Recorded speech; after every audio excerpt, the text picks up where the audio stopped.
Boa tarde, queridos.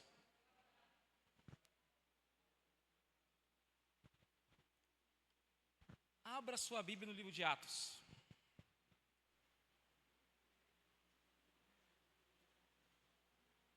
Está aqui, Mateus? Boa tarde, queridos internautas, onde você estiver aí, nós estamos aqui dando continuidade aos nossos 10 dias e hoje exclusivamente os 10 horas de oração. E jejum também. Estamos aqui na igreja desde as 8 horas da manhã. Não é isso, igreja? Amém? Então nós estamos aqui buscando o poder do alto, o poder do Espírito Santo sobre as nossas vidas, para que possamos assim nos encher e estarmos aí trabalhando na seara do Senhor, até que o Senhor venha nos levar para casa. Vamos falar um pouquinho sobre o Espírito Santo, que foi o tema escolhido desta tarde aqui.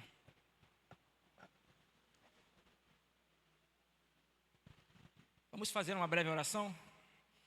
Querido Deus, nós louvamos o Teu nome e agradecemos ao Senhor pela oportunidade nesta tarde de estarmos na Sua casa, te louvando e te adorando, ó Deus. Pedimos ao Senhor que o Senhor continue presente em nosso meio e nesse momento mais especial que iremos abrir a Tua palavra. E que o Senhor fale aos nossos corações, ó Deus, pois precisamos ser enchidos pelo Teu Santo Espírito, e é o tema que iremos estudar aqui esta tarde. Por favor, se manifeste a nós através do Santo Espírito, e que possamos nos manifestar e ser usados e ousados pelo Seu Espírito também. É o que te pedimos em nome de Jesus, amém, Senhor.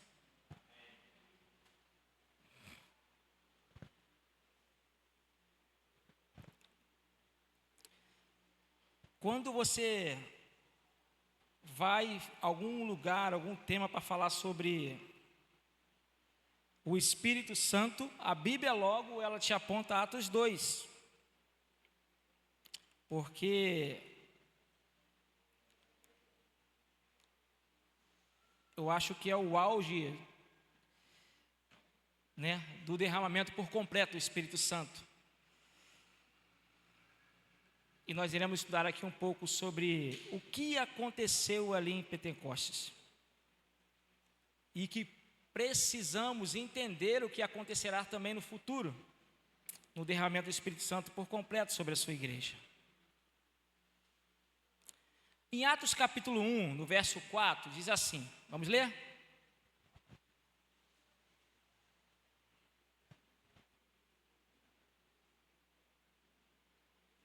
Verso 4, Atos capítulo 1, verso 4. E comendo com eles, determinou-lhes que não se ausentassem de Jerusalém, mas que esperassem a promessa do Pai, a qual disse ele, de mim ouvistes.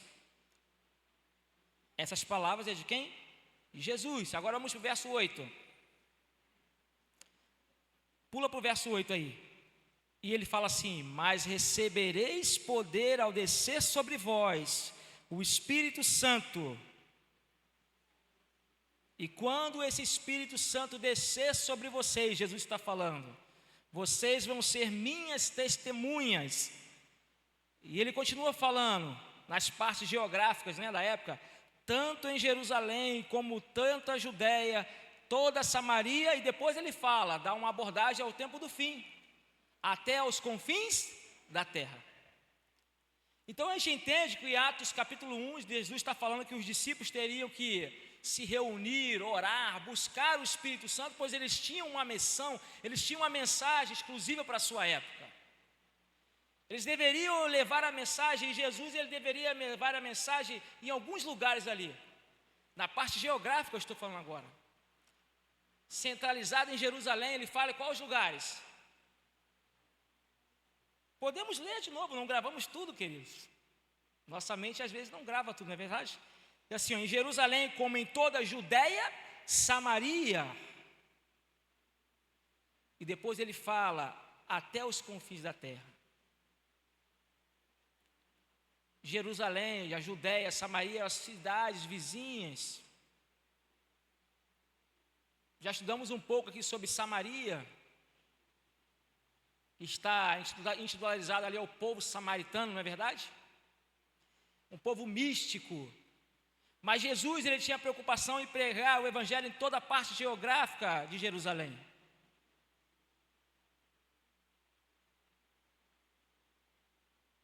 E essa preocupação mesmo Jesus, ele tem hoje conosco. Essa pregação agora na parte geográfica de uma área maior, sabe, Celso? Até os confins da terra. O que quer dizer até os confins da terra? A terra tem fim? É até onde há um único ser humano para ouvir a mensagem. Eles tinham ali, Jesus fala, se reúnem. E eu fico imaginando, quando Jesus pede para os discípulos se reunirem, será que como eram os discípulos? A presunção, prepotência, um querendo ser maior, outro querendo ser menor, não é verdade? Um querendo sentar-se à direita, outro querendo sentar-se à esquerda, um era explosivo, um falou assim, João, desça fogo do céu e consuma todo mundo, que mais, que ninguém quer ouvir a mensagem do Senhor. Como que eram os discípulos? Eram seres humanos diferentes de mim e você? Eram pessoas com as mesmas paixões, as mesmas compulsências, como dizem, os mesmos desejos, o mesmo pecado. A única diferença que eu vejo quando eu leio a história de Atos dos discípulos é que eles ouvem a Jesus. Eles ouvem a Jesus. São pecadores, mas eles ouvem o Mestre. Obediente ao Mestre. Confiava no Mestre.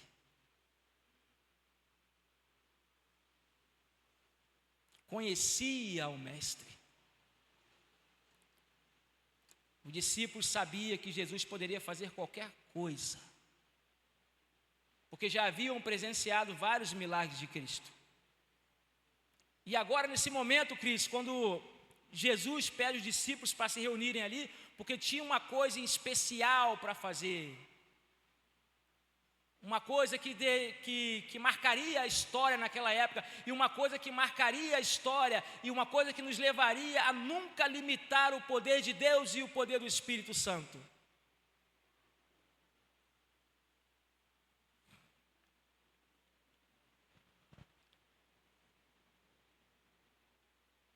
O derramamento do Espírito Santo no dia de Pentecoste veio para que todos fossem revestidos de poder. Hoje desfrutamos da pessoa do Espírito Santo, que externamente de forma experiencial, que palavra difícil, nos enche de dentro para fora, não de fora para dentro. O novo de Deus já desceu e está entre nós.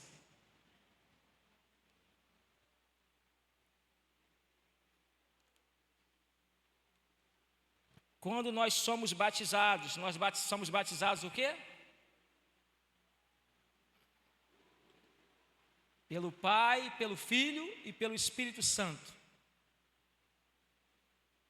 Ora, mas por que ali o texto fala que é o batismo do Espírito Santo? Será que eles já não eram batizados do Espírito Santo? Pelo Espírito Santo? Todos eles? Sim, já eram. Mas o batismo do Espírito Santo aqui está de uma forma diferente,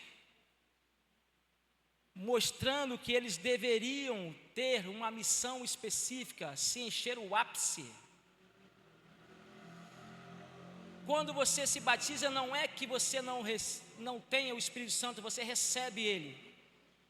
Mas a obra do Espírito Santo, a palavra de Deus diz que ela é contínua, melhor falando, diariamente, diligentemente, todos os dias, na sua vida e na minha vida. E por isso eu tenho que buscar o Espírito Santo. E aí eles se reúnem para buscar, porque eles tinham o quê? algo em comum, uma coisa para fazer. E nós vamos para o livro de Atos, capítulo 2 agora. Abra sua Bíblia no livro de Atos, ou melhor, já está aberto, só passe umas folhinhas aí. Eu só tenho 20 minutos, Celso.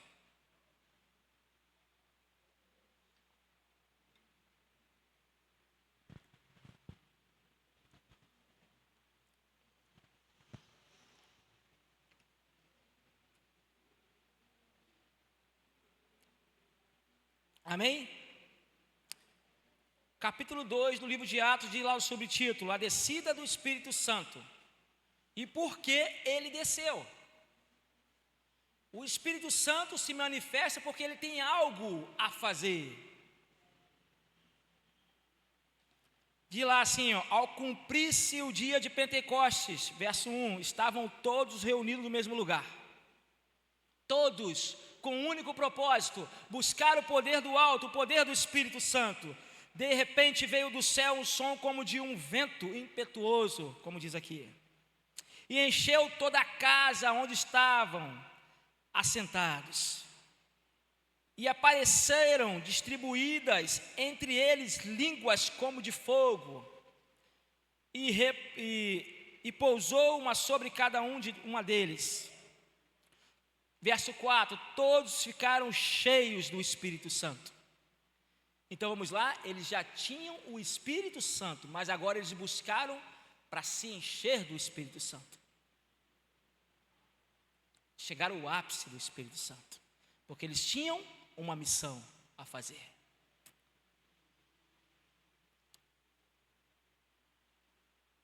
E passaram a falar em outras línguas, segundo o Espírito lhes concedia a falassem. Todos eram judeus, os discípulos, sim ou não? Existia algum poliglota ali que falavam várias línguas? É um ponto que devemos abordar aqui. A Bíblia vai falar de poliglota, você pode pensar em Paulo. Paulo era estudado na escola de Gamaliel, na verdade. Então ele era um poliglota, falava algumas línguas, né, Celso? Mas os discípulos, pessoas simples, João pescador, André pescador, Pedro pescador, Mateus cobrador de impostos. Como esses homens falaram em outras línguas, eu posso falar para você esta tarde aqui, que não foi nenhum professor que os ensinou momentaneamente, foi o maior professor de todas as línguas de todos os tempos, o Senhor dos exércitos, Jesus, o Espírito Santo, aquele que criou, não inventou, eu ia falar até uma palavra errada aqui, né? Aquele que criou todas as coisas. Foi Ele, através do Espírito Santo, que capacitou Pedro, André, Tiago, pescadores, homens simples, a falarem outras línguas. Por quê? Vamos continuar o texto. Verso 5: ora, estavam habitando em Jerusalém judeus, homens piedosos, vindos de todas as nações debaixo do céu. Quando, pois, se fez ouvir aquela voz afluir, a multidão que se possui de perplexidade, porquanto cada um ouvia falar da sua própria língua. Então, melhor, tinha muita gente ali, tinha turistas, né, Celso? Pessoas ali de outros povos, de outras nações. Então, quando você vai para a história, para o Pentecostes, você vê que o derramamento do Espírito Santo é porque Deus ele tem uma função, ele tem uma missão a fazer. Existia pessoas ali, toda vez que Deus ele move o Espírito Santo, é em torno de salvar vidas, de salvar o ser humano. Então Deus ele move o Espírito Santo através de homens para poder pregar o Evangelho, nada mais do que isso, porque a maior emergência, a maior urgência do ser humano para com o outro é se preocupar com a salvação do outro, é pregar o Evangelho para que as pessoas entendam o plano de salvação de Cristo. E era isso que estava acontecendo em Pentecostes. E a gente, quando lê essa história e começamos a degustar, a gente fica maravilhado, queridos. do Deus poderoso que servimos, do Deus que pode todas as coisas, do Deus que não há limite para Ele fazer qualquer uma coisa.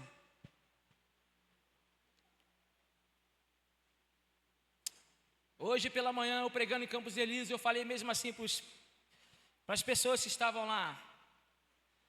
Eu falei assim: sabe por que vocês estão aqui esta manhã? Não é porque vocês fizeram planos. Sabe por que você está aqui esta manhã? Não é porque você é uma pessoa boa. Sabe por que vocês estão aqui esta manhã? Hoje aqui já é tarde. É porque o Espírito Santo tocou em coração de vocês para estarem aqui. O Espírito Santo continua trabalhando em nossas vidas todos os dias para entendermos o plano de salvação, para que possamos a cada dia subir um degrau da fé. A obra do Espírito Santo ela é contínua na sua vida e na minha vida. Vamos continuar o texto. Verso 7. Estavam, pois, todos atônitos e se admiraram, vão dizendo: vede, não são porventura galileus todos esses quais estão falando aí? Galileus. E como os ouvimos falar cada um em nossa própria língua materna? Não tem dúvida para o texto de Pentecostes, para entender que lá os discípulos foram usados para falarem cada um em uma língua. 17 línguas, né, Celso? Vamos ler as línguas aqui, vamos chegar lá. Mas eu nunca contabilizei.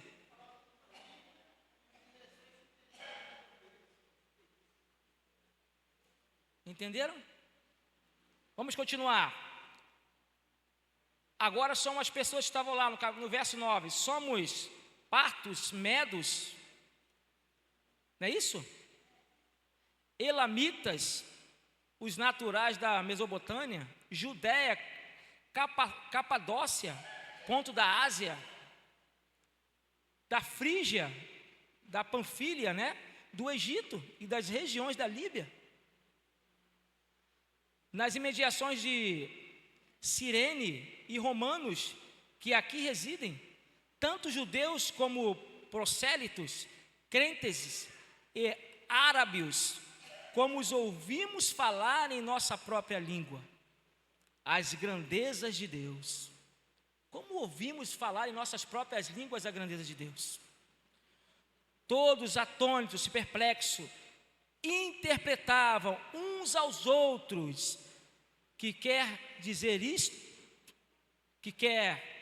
interpretavam uns aos outros, que quer isto dizer. Outros, porém, zombando, diziam: estão embriagados.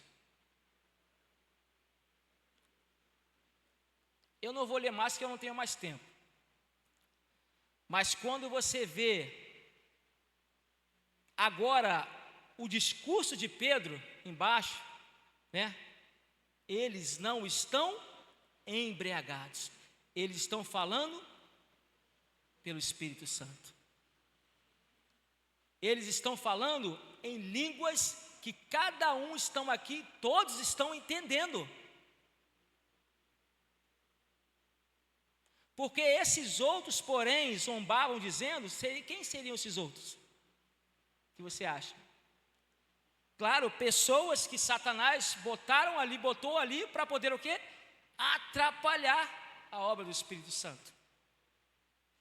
Eles não estão falando coisa com coisa, eles estão bêbados. Oh, o Espírito Santo, nada pode parar ele. Nada pode parar o Espírito Santo. Podem falando com as minhas palavras, eles poderiam acusar ali os discípulos, mas Deus, Ele tinha um propósito naquele momento. E quando você decorre a Bíblia para baixo, você vê que Pedro, não é verdade? Ele começa a pregar, começa a falar com intrepidez, o discurso de Pedro, e ali você vê que as pessoas são salvas, são resgatadas pelo poder do Espírito Santo. Não é verdade? Quando você percorre isso, a Bíblia no livro de Atos, você vê que o Espírito Santo impactou as pessoas, que o Espírito Santo tocou os corações das pessoas, que o Espírito Santo converteu as pessoas dos seus pecados. Sabe qual é a maior função do Espírito Santo? Eu tenho um sermonejo que eu falo das 7 funções aqui na minha Bíblia. Mas a maior função do Espírito Santo, ela é converter o coração humano. Corando as funções do Espírito Santo. É converter, é chegar no íntimo de falar assim, você é um pecador e você precisa mudar de vida.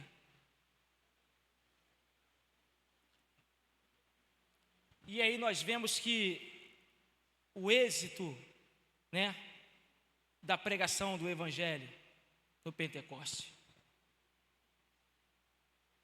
Eu gostaria de ler um texto com vocês para fechar aqui agora, que é Joel capítulo 2, verso 28, se eu não me engano. E quem achar pode ler. É isso mesmo? Joel 2, 28, vamos ver se é isso mesmo.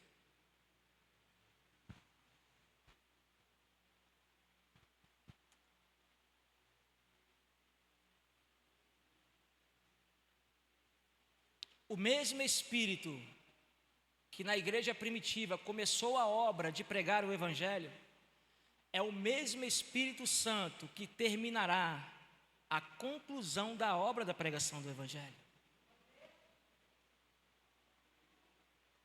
Pode ler, irmã. Deixa eu levar o microfone. E acontecerá depois que derramarei o meu Espírito sobre toda a carne. Vossas filhas, vossos filhos e vossas filhas profetizarão, vossos velhos sonharão e vossos jovens terão visões. O mesmo Espírito Santo que começou a obra da pregação do Evangelho.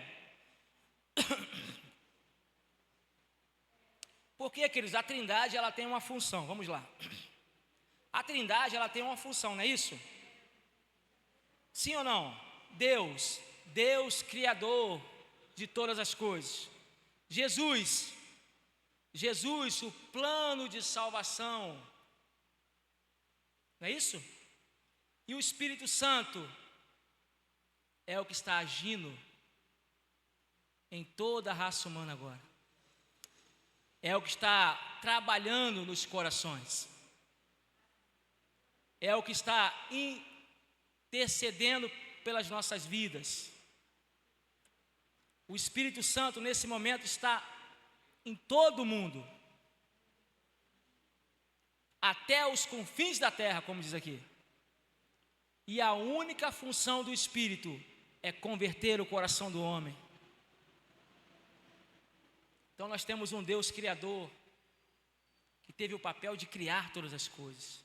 Nós temos Jesus que teve o papel de chegar aqui, descer o céu, na verdade, de morrer por mim e por você, nos outorgando a graça, executando o plano de salvação. E agora nós temos o Espírito Santo que está fazendo a conclusão da pregação do Evangelho.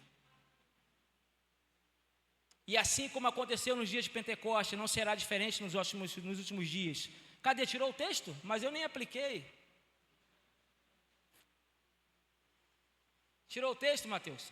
Sim, mas vamos ter que abrir a Bíblia. E eu posso errar o texto, eu falei de cor aqui, mas eu posso errar. Vamos lá. E acontecerá depois que derramarei o meu Espírito sobre toda a carne.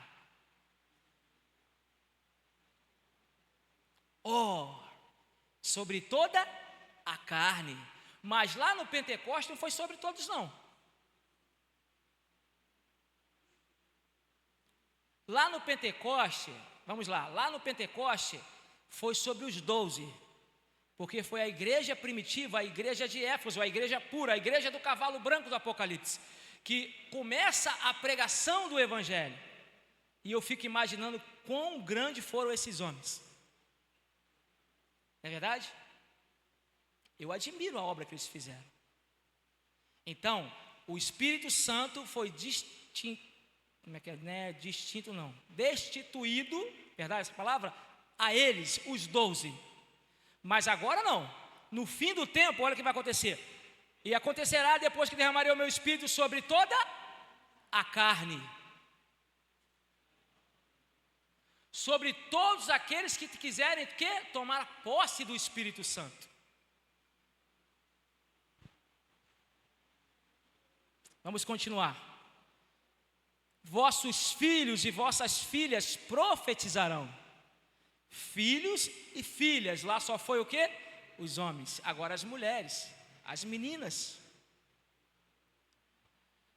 Vossos velhos sonharão. E os vossos jovens terão visões.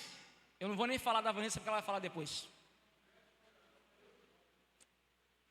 As crianças terão visões. As crianças internautas serão pregadores do Evangelho. Arrastarão pessoas para seguir. Tem um camaradinha lá na rede social, no Instagram, que eu sigo ele. Não sei quantos de repente aqui conhecem na igreja, mas de repente na rede social alguém conhece. O pastorzinho Moisés. Alguém conhece? Fernando conhece. Se alguém não conhece, ele vai lá e busca no Instagram e segue. Ele é conhecido como pastorzinho. É lindo a história dele. Ele grava vídeos falando de Deus. Agora ele está sendo convidado, Celso, para ir em cada igreja pregar. E eu mandei uma mensagem lá no Insta para ele, diretamente para ele. Oi? Trazer ele aqui? Falei, ore pela minha vida, estou orando pelo seu ministério. As crianças terão visões, as crianças profetizarão, as crianças anunciarão e pregarão o Evangelho de Deus. Essa é a obra do Espírito Santo nos últimos dias. Porque Deus tem pressa, querido, tem pressa em terminar a pregação do Evangelho para que Ele volte logo. Lá no livro de Pedro está escrito o quê? Que Deus não retarda a sua promessa. Deus ele não está demorado, mas Ele está com longânimo, quer dizer, está agindo com misericórdia para que nenhum dos seus filhos se perda. Nosso Deus nos ama, queridos. E nosso Deus nos dá o tempo, Marlene. Não haverá ninguém, mas ninguém, absolutamente ninguém, se não chegar lá no céu e vai poder declarar com a sua própria boca, eu não tive tempo. Ninguém, absolutamente ninguém poderá falar isso, porque todos tiveram tempo. Todos tiveram o conhecimento de Cristo.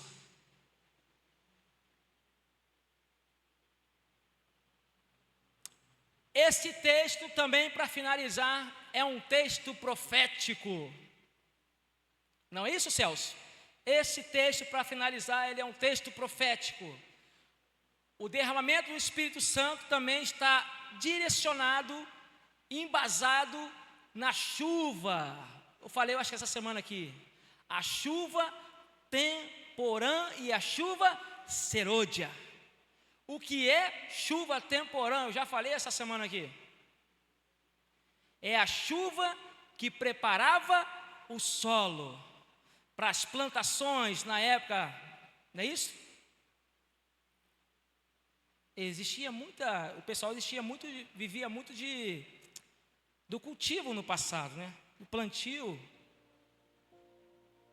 Viviam mais do que nos dias de hoje. Nós temos hoje pessoas que vivem assim. Né? Tem a menininha do agro também, eu também sigo ela no Instagram, ela tem uma barraca aqui na feira. E as mercadorias que ela traz aqui é diretamente da feira da família dela. Sabe quem é também na feira? A feira não está por dentro de tudo. Que a gente rola na feira direto, feira. É para cima e para baixo procurando preço. É verdade. E lá ela posta os vídeos, Fernando. Ela plantando, é magnífico também. Ela lavando as hortaliças.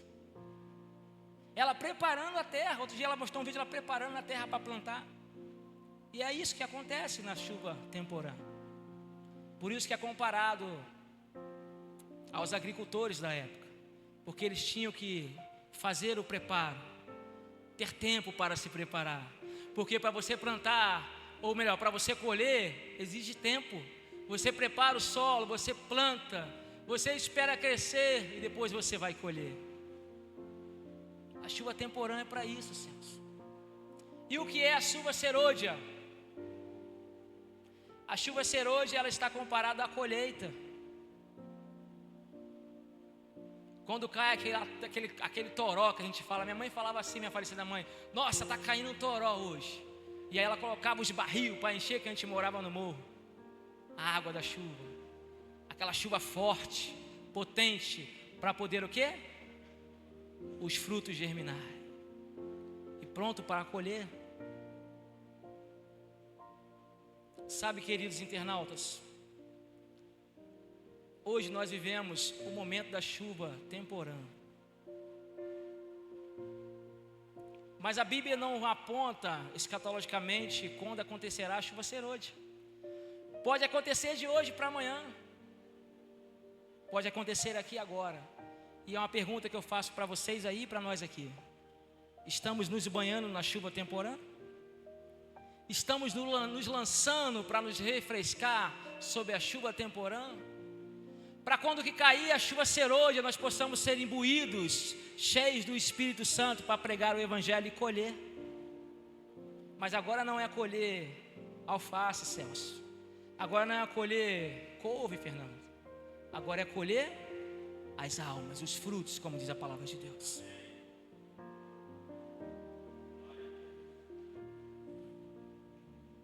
Eu não retardo a minha promessa, pois sou longânimo, misericordioso, querendo que nenhum dos meus filhos, Jesus fala isso, nenhum dos meus filhos, agora na parte geograficamente no mundo todo, sabe? Nenhum dos meus filhos espalhados na face da terra se perca. Sabe, querido internauta, Jesus te ama e Ele quer salvar você. Ele quer salvar a sua vida, quer salvar a sua família, quer salvar a sua esposa, os seus filhos, os seus pais, os seus amigos, todas as pessoas que você conhece. E para Jesus fazer isso, você precisa aceitar Ele como o único suficiente Salvador da sua vida. E depois você tem que se lançar para que Ele possa usar você, para que você possa ser um instrumento para salvar outras vidas. Eu quero fazer um apelo a vocês aqui esta tarde. E a você também que está aí, nossos amigos. Se você entendeu um pouquinho desse sermão que eu falei aqui esta tarde, eu quero fazer um apelo, um desafio a você. Eu quero que você se coloque de pé onde você está. De repente você não pode se colocar em pé porque você está em algum lugar que não dá. Mas faça, se puder. E se não puder, faça: Senhor, eu estou de pé, simbolicamente. Vamos se colocar de pé. Vamos orar. Querido Deus, nós louvamos o Teu nome, Senhor. E agradecemos ao Senhor, porque o Senhor, através do Seu Santo Espírito, tem feito uma obra maravilhosa em nossas vidas. Quando olhamos, Senhor Deus, para trás o que éramos, e hoje vemos, ó Deus, ainda que somos pecadores, miseráveis, que precisamos comprar do Senhor o ouro refinado, como diz a Tua palavra. Somos sim, Senhor. Mas também nós não podemos deixar de olhar o que éramos ontem e o que somos hoje, Deus. Hoje somos pessoas melhores, não por nós mesmos. Somos pessoas melhores porque o Teu Espírito começou uma obra em nosso coração. E a Tua palavra diz: aquele que começou a boa obra há de terminar a boa obra, Senhor. Nós louvamos o Teu nome, porque nós estamos aqui nesta tarde, já fazendo algumas horas, iremos concluir as 10 horas de oração e jejum. Nós estamos pedindo ao Senhor nem ouro, nem prata, nem poder, nem riqueza. Nós estamos pedindo, Senhor, o poder do alto para nos encher do Teu Santo Espírito, ó Deus.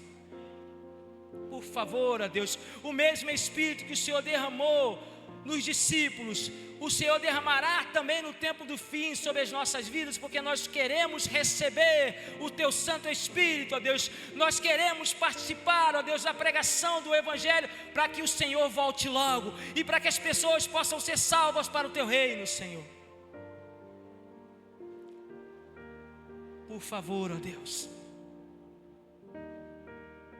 concretize esse desejo em nosso coração.